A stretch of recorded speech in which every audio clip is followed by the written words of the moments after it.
ፈገግታ ተመልከቱ። አይነት የሰው ፍቅር ነው ያለው ጋይስ። ጆን ዳንኤል አዶናይና ዳይላን ፔጅ ከሄዱ በኋላ ለምን ወደ ስቴዲየሙ መጣ? 888 ፋሚሊ ለምን አለ? አራቶቹ እንዳሉ ሆኖ ማለት ነው። እዛ ማሊያውን በሚስቱ ስም ነው ያሰራው። ህፃን እስከ አዋቂ ህዝቡ ተገልብጦ ያወጣው። እስቲ እናንተ በዘመናችሁ የምታውቁት ትልቅ ሶሻል ሚዲያ ኢንፍሉዌንሰር የምትሉት ወይም ደግሞ ማህበራዊ ሚዲያ ከተፈጠረ ጊዜ አንስቶ ጀምሮ ማለት ነው እንደዚህ ታዋቂ ሆኖ የቆየና በዚህ ያህል ልክ ያስደመማችሁ ሰው ካለ ኮሜንት ሴክሽን ላይ አስቀምጡልኝ።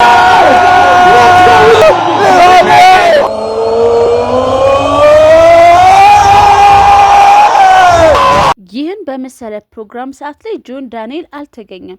ልክ የሁሉ ፕሮግራም ካለቀ በኋላ እነሱ ከሄዱ በኋላ ተመልሶ መምጣቱ ለምን አስፈለገ? ይሄ ነገር እንደ ቀልድ እየወሰድ ነው፣ ነገር ግን ትልቅ ነገር ይዞብን የመጣ ይመስለኛል። አዶናይና ጆን ዳንኤል መሀል ያለው ነገር በትልቅ ሽማግሌም ቢሆን ተገብቶ መሀል ላይ ማለት ነው መፍትሄ ቢሰጠው እንደ ሐሳብ ደግፋለሁ። ምክንያቱም እነዚህ ሁለት ልጆች ቢገናኙ የሚፈጥሩትን ነገር አስቡ፣ ትልቅ ነገር በኢትዮጵያ ላይ ይፈጠራል ብዬ አስባለሁ። ስለዚህ አንድ ሰው በዚህ ላይ ኃላፊነት የሚሰማው ወገን ካለ ቢታረቁ ምን ይመስላችኋል? ሐሳብ አስተያየታችሁን አጋሩ። ትላንት ዓለም በሙሉ ቀይ ለብሳ ነው የዋለችው። ከለንደን እስከ ኢትዮጵያ ከኢትዮጵያ አዲስ አበባ በደማቅ ሁኔታ የአርሰናልን ድል ዋንጫ ማንሳትን አክብረዋል። በዚህ ቀን ላይ ደግሞ ዳይላን ፔጅ እና አዶናይ እንዲሁም ደግሞ ፋንታሲዝም መጥቷል ማለት ነው የአርሰናል ሪፖርተሩ።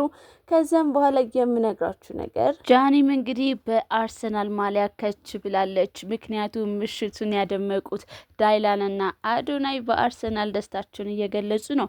እርሷም እንግዲህ በአርሰናል ማሊያው ትንሽ ወዝ ብላ እየሄድን ነው ብላለች። ቁጥሯም 19 ቁጥር ነው። ያ የቅዱስ ገብርኤል ወዳጅ ስለነበረች ማለት ነው። ሌላኛው እጅግ በዚህ ቀን ታሪክ የተሰራው እነዚህ ሙሽሮች ናቸው። ጋዜጠኛ አዳነ ነው አርሰናል ዋንጫ ካልበላ አላገባም ሲል የነበረው ወንድማችን በትላንትናው ዕለት በአርሰናል ዋንጫ መብላት ታሪካዊ ቀን ላይ እሱም ሚስቱን አግብቷል። እጥፍ ድርብ ደስታ ነበረ። ሰርጉንም በጊዮን ሆቴል ከአርሰናል ደጋፊዎች ጋር አክብረዋል ማለት ነው። እጅግ ደስ የሚል ልዩ ቀንና የማይረሳ ሚሞሪ ነው ብዬ አስባለሁ። አስቡት ባለቤታችሁ አርሰናል ዋንጫ ካልገባ አልገባም ምናምን እያለ ሲያዝጋችሁ ማለት ነው። እና የሚስትየዋን አድናቆት ሳላደንቅ አላልፍም። ምክንያቱም መቻሏ፣ ትዕግስቷ፣ ሁሉ ነገር እጅግ ደስ የሚያስብል ነው።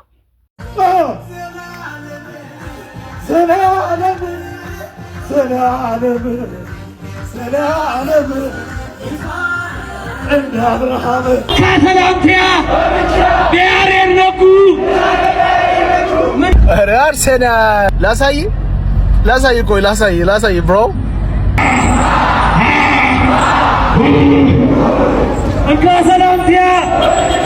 ከሰላምቲያ ቢያሬን ነጉ ምን ያለ ቢያሬን ነጉ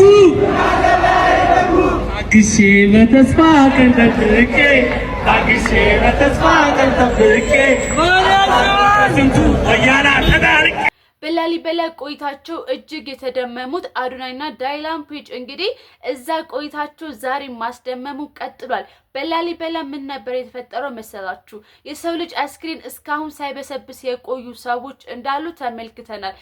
No, that is not what I think it is, bro. No. Isn't that crazy, dude? Is that real? That's real? That's real.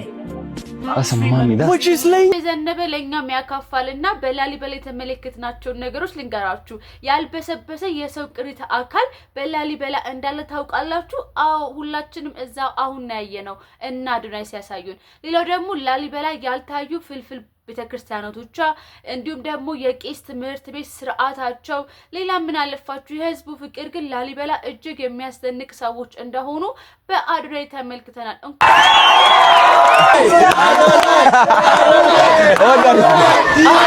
እንኳን እሱ ከለንደን የመጣው ይቅርና እኛ ኢትዮጵያ ሆነን ያላየናችን እጅግ አስደናቂ መልክዓ ምድሮችና ገጽታዎችን በዚህ ተመልክተናል። ታዲያ የህዝቡ አቀባበል ምን ይመስል ነበረ? እስቲ በጥቂቱ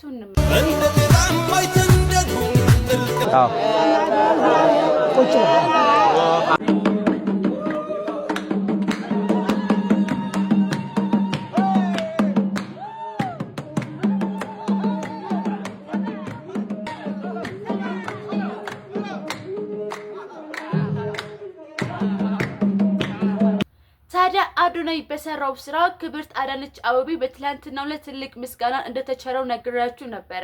ከሰተ ተነግሯል። ይህም የ22 ዓመት ጥማታቸውን የተወጡ ይመስላሉ አርሰናሎች። ዳይላን ፔጅ ግን አሁንም ጉብኝቱን አላቆመም። በላሊበላ እጅግ የሚገራርሙ አስደናቂ ነገሮችን እያስመለከቱና እያስቃኙን ይገኛሉ። ቀጣይ መዳረሻቸው ሲሆን ይሄ ነገር ግን እጅግ ስላስደነቀኝና ላሊበላን ሳላመሰግናት ማለፍ ስላልፈለኩኝ አድናቆታችሁን የቸሩበትን ቪዲዮ ይዤላችሁ ቀርብ ያለሁኝ። እስካሁን አብራችሁ ስለነበራችሁ እጅግ አመሰግናለሁ። በየሰዓቱ ምናሉ የሚባሉ ወሬዎችን ለማግኘት ሰብስክራይብ ማድረግ እንዳትረሱ። እንዲሁም ቪዲዮ ከተመቻችሁ ላይክ አድርጉ። የዘመናችሁ ምርጡ ቲክቶከር ማን ነው? ኮሜንት ላይ አስቀምጡልን። ቸር ዋሉልኝ።